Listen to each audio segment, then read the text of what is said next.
c'était comment la France ? Bordélique. Tu avais pensé pouvoir acquérir la nationalité japonaise ? J'ai fait la demande. Je suis au Japon depuis 12 ans. Je suis quand même le mec qui mange pas de cuisine japonaise. Bonjour, je m'appelle Ismaël, je vis au Japon depuis 12 ans et aujourd'hui je suis sur Takuma Media.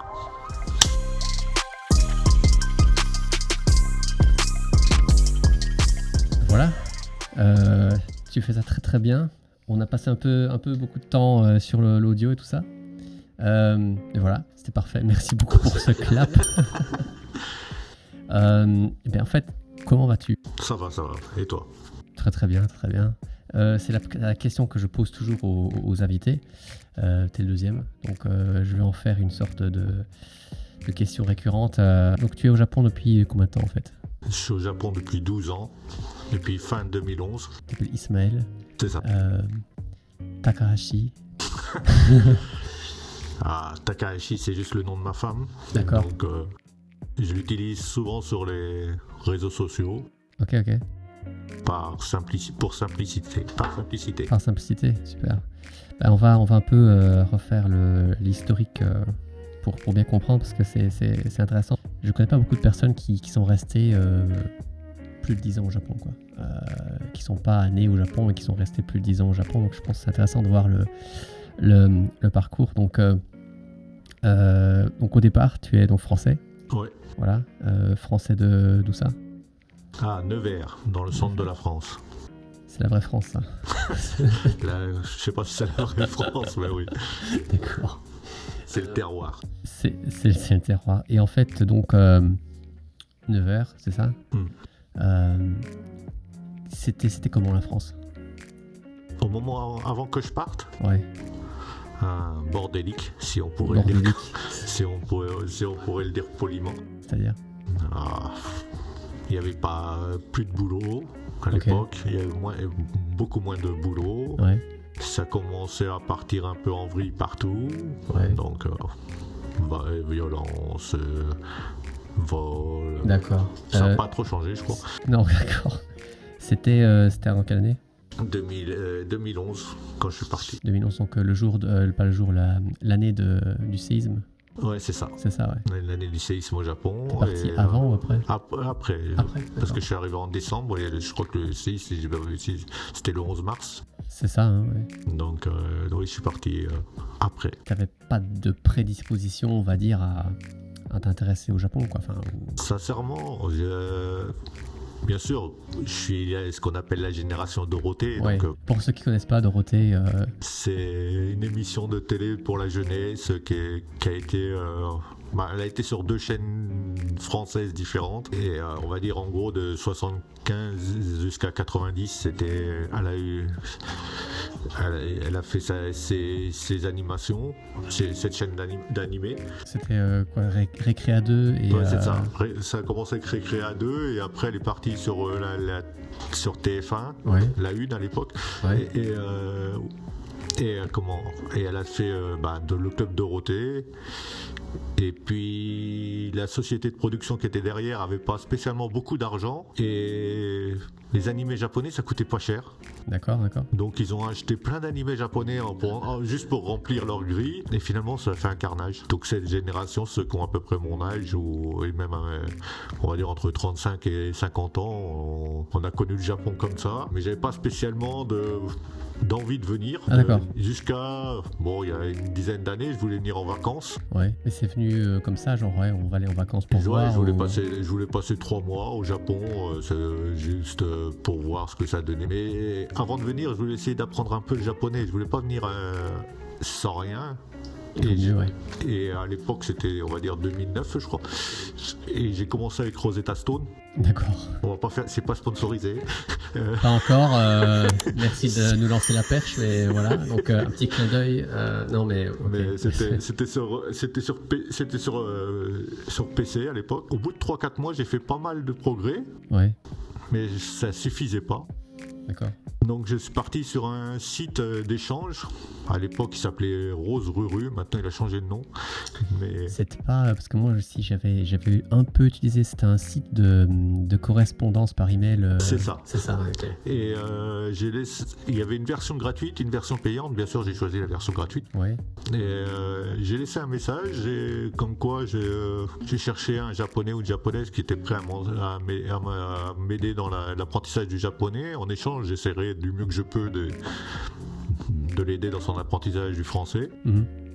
Et on avait le droit à 7 réponses 7 d'accord. à la version gratuite. D'accord. 7 réponses, et à ma grande surprise, le lendemain matin, dans ma boîte mail, il y en avait 7. Il y avait 6 filles et puis un garçon. Comme quoi. Donc, comme j'avais laissé mon identifiant Skype à l'époque, Ouais. on a discuté sur Skype plusieurs fois. Puis il y a une personne avec qui on a pu se discuter, Ouais. et c'est ma femme aujourd'hui, donc voilà.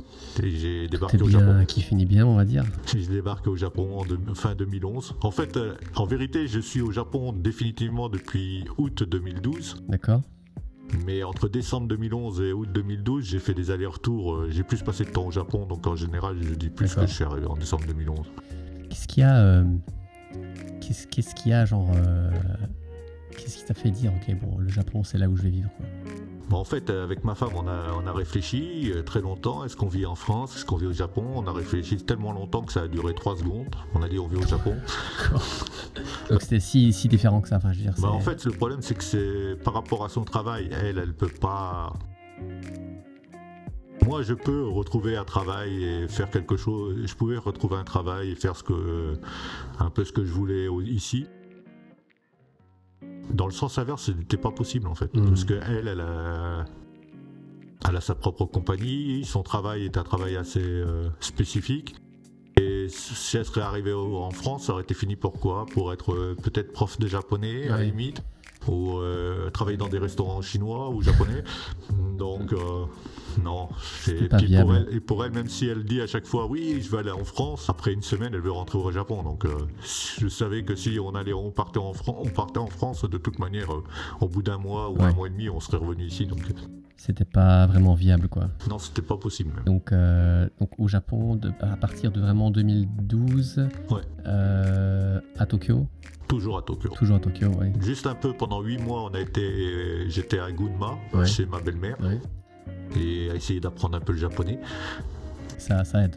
Ça a aidé, sauf que j'ai fait une grosse erreur à l'époque, c'est que moi, on m'a toujours dit que dans l'apprentissage des langues, il fallait imiter la personne. D'accord.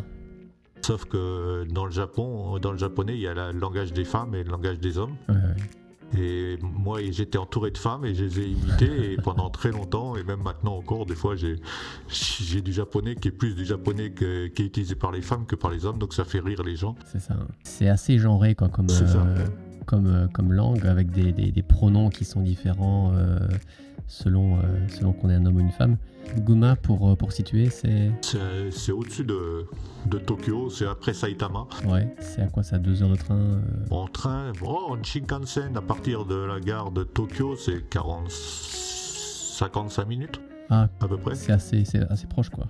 Et après, je suis revenu sur Tokyo, et puis j'ai commencé à suivre des cours de japonais à droite et à gauche, surtout dans les en français comment on dit, les kuyakusho,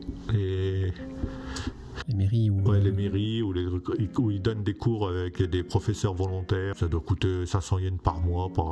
Donc si t'es assez malin, tu peux t'amuser à faire plusieurs kuyakusho dans la semaine, et te taper 20 heures de japonais pour peut-être 2000 yens par semaine, donc 2000 yens par mois. il faut être résident au Japon. Il faut être résident au Japon. Il faut avoir l'adresse. Ouais, il faut avoir l'adresse dans le coup quoi. Moi j'étais à Nerima, donc tous ceux de Nerimaku, je pouvais y aller. Il fallait juste avoir une adresse sur place quoi. Donc mais ça marche aussi pour les visas vacances travail. Pour les visas vacances-travail, il n'y a pas de problème. Dès le moment où ils ont une adresse dans le truc. D'accord. Ben je ne savais pas. Voilà. Donc après j'ai fait ça pendant 1 an. Même un peu moins. Et après ma femme a voulu m'inscrire dans une vraie école de japonais en me disant ouais, ça sera mieux. Et elle m'a envoyé à Espace Langue Tokyo à Harajuku. Ouais, je connais. Parce que elle a pas passé à mal, mais c'est une école où les professeurs sont francophones. Donc pour elle trouvait que ça serait peut-être plus simple pour moi. Les trois quarts, soit ils ont habité en Suisse, en Belgique ou en France. Et le problème, c'est que ça m'a pas convenu du tout en fait. Moi, depuis le début, j'ai commencé avec Rosetta Stone où il n'y a aucune explication. Donc c'est japonais. Et les professeurs volontaires aussi, c'était des personnes âgées, elles avaient une soixantaine, 70 ans, donc elles expliquaient tout en japonais. C'est vrai que c'est mieux. Et pour moi, qu'on me l'explique en français, ça m'a complètement perdu en fait. Ouais, il vaut mieux changer son mindset en japonais directement, quoi. C'est ça. Et après 3 mois, donc j'ai dit je stoppe. D'accord. On a essayé une autre école qui était Toshin School à Takadanobaba. Là, c'était moyen, ça m'a pas plu non plus. Pourquoi ? Disons que les professeurs pensaient qu'on était tous chinois. Ah bon, d'accord, ah oui. Et donc, tout ce qui touchait au kanji et tout ça, tous les survolés, mais à une vitesse folle, parce qu'ils considéraient qu'il y avait 90% de Chinois dans la classe, donc les mecs étaient capables de... Et c'était acquis, quoi. C'était acquis, quoi. Donc les kanji, donc c'est les caractères d'origine chinoise utilisés en japonais, pour ceux qui ne connaîtraient pas. Et après, je suis allé chez Human Academy, et là, je suis resté 1 an et demi où ça s'est plutôt mieux passé. Qui était aussi à Takadanobaba, qui est une énorme école. Et alors, là, ça s'est très bien passé. Et puis, à force, au bout d'1 an et demi, j'ai dit bon, je vais me débrouiller tout seul, on verra bien.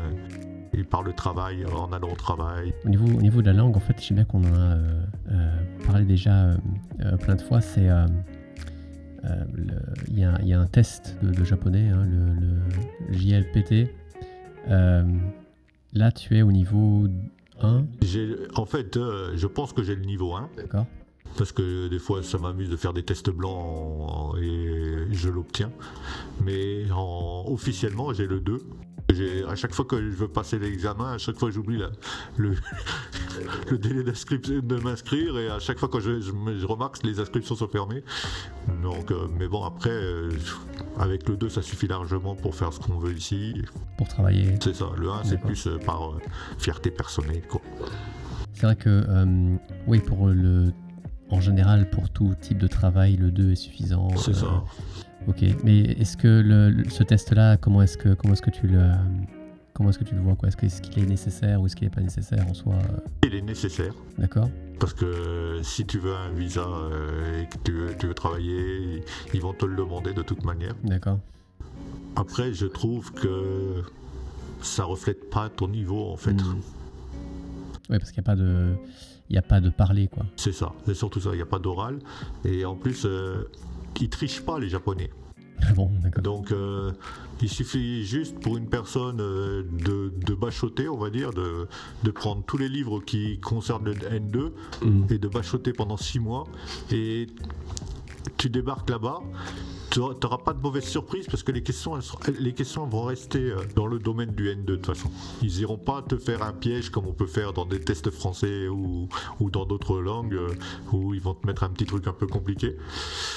Donc à la limite, le seul truc qu'il faut éviter de faire, c'est d'avoir moins de 19 points dans une des notes parce que c'est éliminatoire. Donc c'est tout. Les 2 choses les plus compliquées, c'est l'écriture et l'oral. Ouais. Et t'as ni l'un ni l'autre. Donc à l'arrivée, ça reflète en rien. C'est vrai. C'est pour ça que quand, par exemple, j'étais à l'école, j'étais au niveau, on va dire, médium et moyen. Et il y avait des Chinois qui avaient le JLPT-N1 déjà, mais qui ne parlaient pas en fait. L'écoute, c'est presque le plus simple en fait dans le N1, parce qu'il n'y a pas une grosse différence avec le N2 en fait. Au niveau de l'écoute, il y a c'est un peu plus, le langage sera un peu plus soutenu, il y aura un peu plus de keigo dans les questions, mais en soi, il n'y a pas une grosse différence entre le N2 et le N1. Le plus compliqué pour moi, à chaque fois, c'est la compréhension écrite. Oui. Parce qu'il y a pas mal de pièges dans le N1 et où c'est juste surtout la grammaire semble simple parce qu'il y a souvent des trucs simples, mais souvent c'est des trucs avec des contextes. Et si tu fais pas attention, tu te fais très vite... C'est vrai que le contexte est très important. Il n'est pas forcément dit, mais il est important. Ouais. Et après, il y a le piège de la notation japonaise, ce qui est en fait, les questions n'ont pas un nombre de points défini en fait, à la base. D'accord. Il y a 60 points, 60 points, 60 points, mais dans ces 60 points, en fait, ils considèrent que si dans une question, par exemple, tu as juste, mais qu'il n'y a que 10% de personnes qui ont juste et 90% qui ont eu faux, la question n'était pas au bon niveau. Elle était trop compliquée pour ça. Et donc, ils vont mettre le nombre de points très bas. À l'inverse, si tu as 90% de personnes qui ont juste et toi, tu as faux, cette question-là va prendre énormément de points. Parce qu'ils vont dire que 90% de gens ont juste, donc le niveau, c'est une question qui était au bon niveau, en fait. Et c'est pour ça qu'ils n'ont pas prévu en fait le nombre de points exact à la base, quoi. Donc ça t'a déjà posé problème? Le problème, c'est que il faut que tu fasses attention à pas te tromper dans les questions qui sont considérées comme faciles, en fait. Tu peux pas te dire oui, je vais avoir assez de points. En général, tu peux dans des tests normaux, tu sais que par exemple cette question elle a 2 points, cette question elle a 3 points, et puis tu as des questions où tu es sûr d'avoir juste. Donc tu peux te donner une certaine tu peux avoir à peu près une idée de ce que tu vas avoir. Là, tu peux pas parce que tu sais pas combien de points ils vont te donner à cette question. Combien de temps est-ce que tu crois qu'il faut pour avoir un bon niveau N2, quoi? En fait, ça dépend où tu es, ça dépend si tu parles beaucoup, en fait. Parce que le N2, moi, j'ai obtenu le N2 en moins d'1 an, quoi. Mais parce étant au Japon. En étant au Japon, et aussi parce que moi, j'ai pas passé le N3, je suis passé directement au N2 parce que ma femme me disait oui, vas-y, passe le N3 avant, mais pourquoi faire? Si je le réussis, il faudra que je passe le N2. Si je loupe le N2 la première fois, je saurai combien de points j'ai besoin pour progresser. Et en plus, comme je ne révise jamais. D'accord, ça c'est important quand même de préciser. En fait, pour moi, un test de langue, il doit tester ton niveau au moment où tu le passes. Si je révise, j'ai l'impression de tricher, en fait. Ouais, c'est vrai, bien sûr. Mais donc j'ai passé la première fois directement. Ça faisait 3 mois et demi que j'étais dans l'école de Human Academy. Et il fallait plus que 90 points. Il fallait 91 points, exactement. Et la première fois, j'ai eu 79. Donc j'étais plutôt content. Ça allait, ouais. J'étais plutôt content. Et puis la deuxième fois, je l'ai obtenu parce que j'avais fait en juillet. Puis après, je l'ai fait en décembre. À la session de décembre, et là je l'ai obtenu. Alors j'ai pas eu une note fabuleuse, mais je devais être à 125 ou 126 points, donc j'étais content. Après je suis passé direct au N1 et là c'était plus compliqué. J'imagine que donc, tu es sur un visa époux. Toujours époux. Parce que je suis un feignant pour faire les papiers, sinon ça ferait longtemps que j'aurais le résident permanent. Tu avais pensé pouvoir acquérir la nationalité japonaise à un moment donné? J'ai fait la demande. Et il s'est trouvé que les Japonais, au niveau de la paperasserie, sont très, très stricts, on va dire très pointilleux. Et en fait, ma situation était que mon père est tunisien, ma mère est française. D'accord. Donc déjà, avoir une double nationalité, pour eux, c'est déjà un casse-tête. D'accord. Au départ. Ouais. Le truc, c'est que en fait, j'ai pas la nationalité tunisienne, j'ai juste la nationalité française. Mes parents se sont séparés, ils étaient même pas mariés, ils se sont séparés, j'avais 6 mois. Donc c'était pas un problème, et lui il apparaît pas non plus sur mon extrait de naissance, donc c'est pas un souci. Sauf que ma femme leur a dit que mon père était tunisien.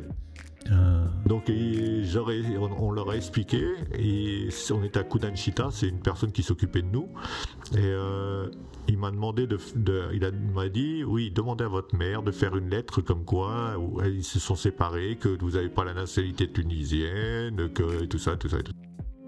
Bon, c'est pas le cas écrit, hein. C'est moi qui ai fait la lettre, qui l'a faite en japonais, on l'a ramené, et c'est décembre 2019, je leur ai donné tout le dossier. D'accord. Après ça part pendant 4 mois au ministère de la Justice. 4 mois? Oui, ça prend 4 mois au ministère de la Justice. Et début 2020, il y a un truc qui s'appelle le Covid qui est arrivé. Tiens donc. Il y a un truc qui s'appelle le Covid qui est arrivé, et donc normalement j'aurais dû avoir une réponse en avril. Oui. et j'ai pas de nouvelles. D'accord. Donc je les appelle et ils me disent bon, il y a l'état d'urgence qui a débuté. Quand l'état d'urgence est fini, on vous rappelle. D'accord. Et sincèrement, l'état d'urgence avait fini fin mai, je crois, si je dis pas de bêtises, ou un truc comme ça. Ils m'ont rappelé le lundi d'après, donc là-dessus, il n'y avait pas de souci. Ouais. Et la fille, elle me demande d'avoir un extrait de naissance pour mon père biologique. Hmm. Mais moi, je lui dis, c'est impossible. C'est une personne que j'ai pas vue depuis que je suis né, en fait. Ouais. Comment je fais pour l'avoir? Ouais. Je fais en plus, par la loi française, mon beau-père, c'est mon père, puisqu'il m'a reconnu C'est ça. légitimement Ouais. par le mariage. Donc, oui, mais au Japon, c'est le sang qui compte, en fait.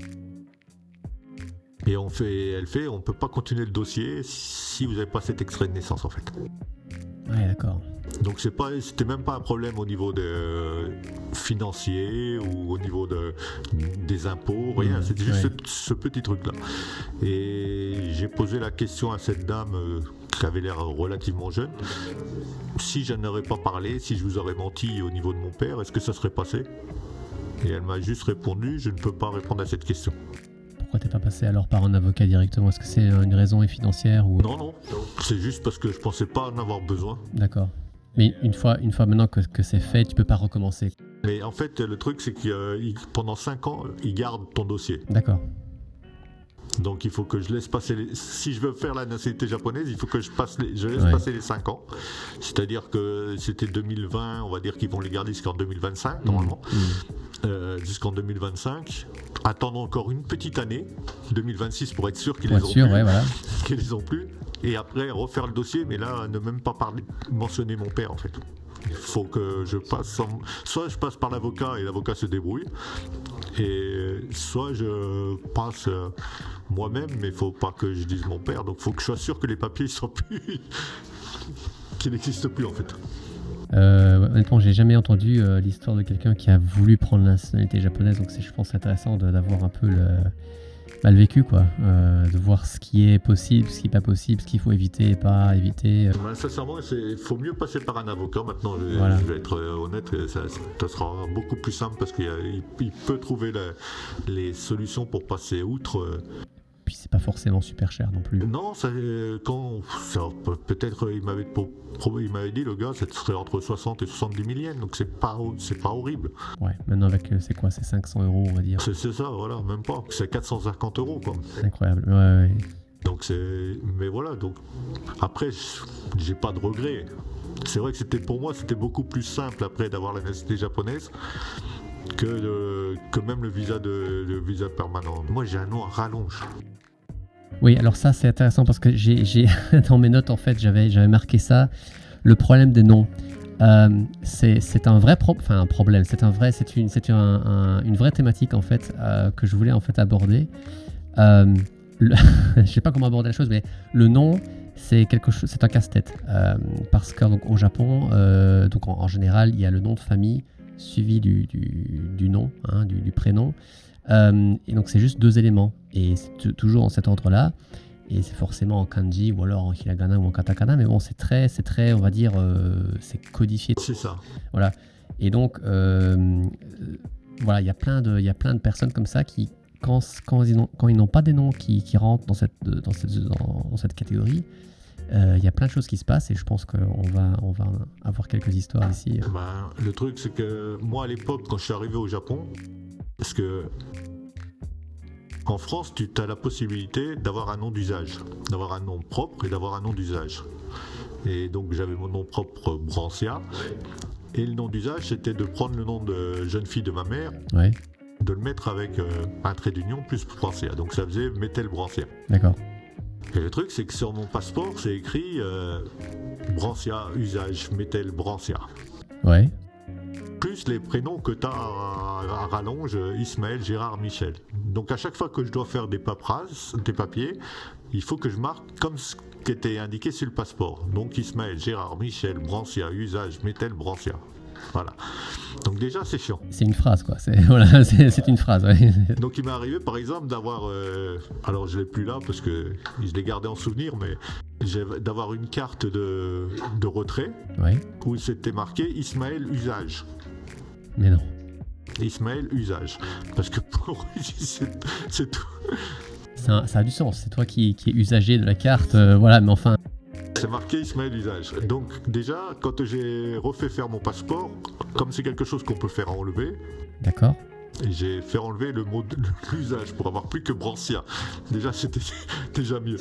Mais le problème, c'est que quand j'ai fait ça, j'ai dû retourner à Shinagawa, redemander une Zario Card, parce que c'était plus le même nom. J'ai dû aller voir toutes les banques, et refaire toutes les paperasses avec juste Toute le la Brancia. procédure à refaire, C'est ça. d'accord. Et après, quand tu fais la nationalité japonaise, tu demandes la nationalité japonaise, ils te demandent de prendre un autre nom, si tu as envie. Et donc moi j'avais choisi de garder le nom de famille de ma femme, Takahashi, et de garder Ismaël, mais on avait trouvé un moyen d'écrire parce qu'on cherchait pour l'écrire en kanji, mais on avait trouvé un truc un peu bizarre. C'était quoi? C'était la chaise et... Ah non, oui, c'était parti pour être la chaise, mais bon, après, c'était un peu compliqué. Et donc on a écrit, et donc c'était beaucoup plus simple après, même pour moi, pour faire les papiers. Ismaël Takahashi, c'est rapide. Il y a plus besoin. Ouais. Parce que quand tu dois écrire à chaque fois seulement Ismaël, Gérard, Michel, des fois quand j'écris en katakana, il peut arriver que la personne le retranscrit mal. Oui. Et quand je me fais aller faire les papiers, ah non, désolé, c'est pas le même nom. Ben, comment vous l'avez écrit? C'est ça. Ouais. Et donc voilà, donc pour moi, c'était aussi plus une facilité. Après, ça me retrouvait avec juste un prénom, un nom de famille, c'était simple. Donc voilà, quand tu dois écrire Ismaël, Gérard, Michel, ça devient long et compliqué. Donc c'est pour ça que j'ai demandé la nationalité japonaise, une des raisons.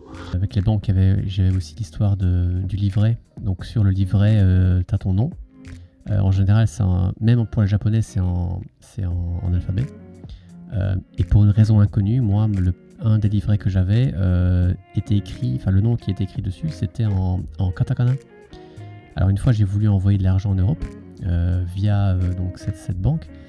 Et la personne de la banque a été vraiment confuse, quoi. Elle disait, mais comment ça se fait que vous avez du katakana sur votre livret? Mais vous me demandez ça à moi, j'en sais rien. Moi, c'est pas moi qui l'ai créé. Je veux dire, c'est votre banque qui l'a créé.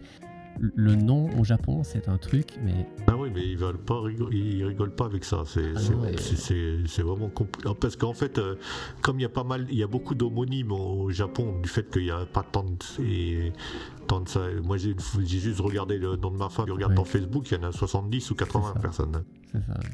Donc, je pense qu'il y a cette raison-là aussi. Et surtout, ne pas perdre son ranko. Ah ouais, non, ça c'est... Parce que les banques, elles rigolent. Tu peux mettre n'importe quel ranko dessus, mais dès que tu as choisi, il ne doit plus bouger, quoi. Pour ceux qui connaissent pas le ranko... C'est un petit tampon de cire avec ta signature et qui est soi-disant unique à tout le monde. Oui. Mais ça fonctionne. Mais vous pouvez utiliser à peu près ce que vous voulez pour quand on vous donne vous recevez un colis d'Amazon ou un truc comme ça. Mais celui pour la banque, quoi qu'il arrive, gardez toujours le même parce que. Oui, c'est vrai. Alors maintenant, il y a des banques qui acceptent juste la signature quand c'est des étrangers. Mais il y a encore beaucoup de banques qui demandent le ranko, donc. Oui, le nom, etc. C'est par exemple mon nom. Pour une raison inconnue, quand j'ai renouvelé mon passeport avant de pouvoir être résident au Japon, ils ont changé la manière de mettre le nom sur le passeport. Et donc j'ai 4 prénoms, mais bon, j'utilise qu'un seul, quoi. Les autres prénoms, j'ai jamais utilisé, même pour les contrats en Europe, jamais. Mais c'était sur le passeport, et donc au Japon, ils retranscrivent en fait le nom comme il est écrit sur le passeport, même si ça n'a aucun sens, parce que dans mon cas, c'était c'était écrit jusqu'à mon 3e prénom, mais le 3e prénom uniquement la première lettre, qui est G. Et donc du coup, je dois à chaque fois dire je suis un tel G. C'est n'importe quoi. Mais voilà, si je mets pas le G, non, c'est pas vous, c'est quelqu'un d'autre. Ok, bon, bah, merci. Donc, t'es depuis 12 ans au Japon. Est-ce que le Japon a changé depuis que t'es ici? J'ai l'impression qu'il change. Pas en bien, mais il change. Par exemple, quand je suis arrivé il y a 12 ans, t'allais dans n'importe quel magasin, les gens, ils étaient, les personnes qui y travaillaient étaient toujours serviables, souriantes et tout. Et je trouve que c'est beaucoup moins le cas maintenant que ça l'était auparavant. Est-ce que c'est propre à Tokyo ou c'est partout? Moi, je n'ai pas voyagé tant que ça, donc je vais éviter de parler de n'importe où. Je suis du côté de Tottori, c'était à peu près pareil. À Okinawa, c'était un peu plus ouvert quand même à Okinawa. D'accord. Gunma, c'est pareil. C'est assez froid. La température ou certaines personnes sont relativement... Les personnes qui y travaillent, en fait, sont relativement froides. Si ça reste des magasins de luxe, ça fait partie du truc, donc ils seront souriants. Mais par exemple, les combini, avant, c'était les gens, ils étaient même dans les combini, les personnes qui y travaillaient étaient souriantes. Maintenant, elles font leur truc. Maintenant, elles ont le masque. C'est ça, elles sont aussi... Elles ont comment on dit en français? Le visage qui ressemble à une porte de prison, presque. Donc, D'accord. Donc c'est vrai que ça a pas mal changé, ça commence à changer dans ce sens-là. Mais après, on va dire, ça s'occidentalise beaucoup depuis une dizaine d'années. Par exemple, quand je suis arrivé, il n'y avait pas Halloween. Halloween, ça n'existait pas.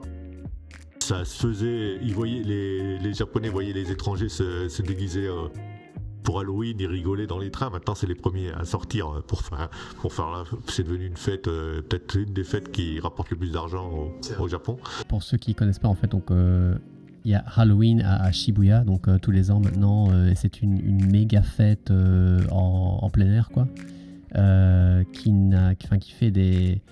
Comment dire, qui divise, parce que bon, c'est vrai qu'il y a certaines personnes qui font un peu... Ils en font trop.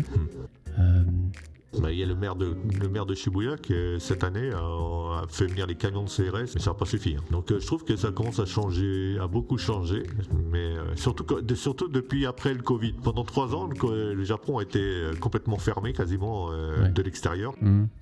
Et c'était calme, c'était vraiment très très calme. C'est vrai. Et puis d'un seul coup, tout le monde est revenu, et c'est pas spécialement la faute des étrangers, hein. Il y a aussi des Japonais, comme maintenant ils peuvent en profiter pour ressortir et faire la fête. Donc je trouve que ça a quand même relativement changé depuis 10 ans. Il y a une grande dichotomie, donc une différence entre la Tokyo et le reste. Enfin Tokyo, peut-être Osaka, les grandes villes et le reste du Japon. Je sais qu'avant on avait déjà mentionné Tottori. Et je pense pas qu'il y ait beaucoup de gens qui connaissent Tottori, mais ils ont des dunes. C'est magnifique. Les dunes du Japon. C'est ça. En été, elles sont magnifiques, mais elles sont encore plus belles en hiver. Parce que quand les dunes, elles se mettent, s'il neige à Tottori par exemple, les dunes, elles sont recouvertes de neige. Et donc ça te donne une impression comme si tu étais à la montagne, et elles sont vraiment magnifiques. C'est du sable. Ouais, c'est du sable couvert de neige. Recouvert de neige. D'accord. Et bien sûr, comme le sable, il y en a beaucoup à Tottori, ils ont créé le musée du sable. Où ils font comme Sapporo fait à Sapporo, tu as des statues de glace. À Tottori, ils ont fait chaque année, ils ont un thème. Et ils font des statues par rapport à ce thème en sable. D'accord. Et donc ils construisent ça entre le janvier et avril. Puis après, de avril jusqu'à janvier, ils font ces trucs-là. Et puis en janvier, ils choisissent un nouveau thème, donc ils détruisent tout et ils recommencent. Et c'est vraiment très joli. Ouais, je suis pas encore allé, donc... Et enfin, comme je sais qu'il y a beaucoup de gens qui vont à Kyoto pour aller voir la forêt de bambou, la grosse forêt de bambou, et que tu peux pas prendre en photo parce qu'il y a tellement de monde que déjà, à Tottori, ils ont la même. Sauf qu'il n'y a jamais personne. Kyoto, depuis la réouverture du Japon après le Covid, le nombre de touristes à Kyoto, c'est incroyable. Je suis allé, j'ai dû passer par Kyoto il y a 2 semaines, je crois. C'était quasiment irrespirable. Mais c'est assez drôle parce que avant le Covid, Kyoto voulait faire tout pour avoir moins de touristes. Après, il y a eu le Covid. Là, tu avais les gens qui disaient ouais, ça serait bien d'avoir un peu de touristes qui reviennent. Et là, maintenant, c'est reparti. J'ai vu des posters un peu partout dans la ville qui disaient faites attention à ne pas déranger les résidents à Kyoto parce qu'il y a tellement de touristes qu'il y en a certains qui font plus de bruit que d'autres et comme au Japon ils aiment bien un peu le calme, enfin respecter les gens autour de soi. Donc ils ont été obligés de mettre un peu des posters partout pour vraiment bien dire attention, faites pas n'importe quoi quand même quoi. Kyoto, ça reste une ville, c'est une grande ville, mais à l'échelle de Tokyo, c'est petit. Donc Tokyo peut se permettre d'avoir beaucoup de touristes qui viennent, parce que tu as plein de quartiers, ils peuvent s'éparpiller. Kyoto, ça devient très vite congestionné, donc...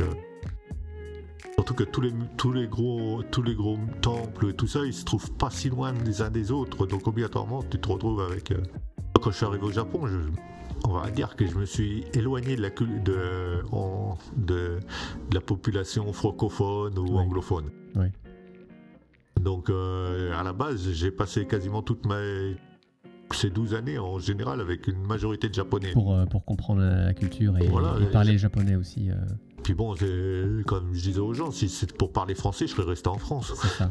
Mais après, c'est vrai que je suis allé dans certains bars de conversation parce que pour pas oublier le français, parce que des fois ça m'arrive encore. Dans le sens contraire, ouais, c'est vrai. Mais j'y vais peut-être aller une fois ou 2 fois. Avant, j'y allais assez souvent parce que j'habite à côté.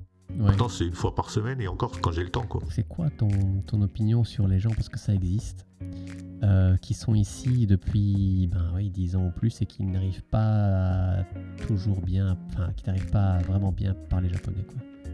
Après, ne pas bien parler japonais, je vais être honnête, moi mon japonais, c'est un japonais de tous les jours. Si je commence à avoir des conversations vraiment, on va dire au niveau entreprise, parfois, même si je le comprends, moi pour m'exprimer naturellement, j'aurai encore des problèmes, donc je ne vais pas juger tout le monde, mais ça dépend des gens qui sont avec toi en fait. Ça dépend de ton entourage. Et souvent, ce que j'ai remarqué, alors je peux me tromper, mais souvent les gens qui restent très longtemps sont des gens qui sont mariés. Bon, il y a des exceptions, mais en général, ils sont mariés. Qui sont avec une japonaise ou un japonais.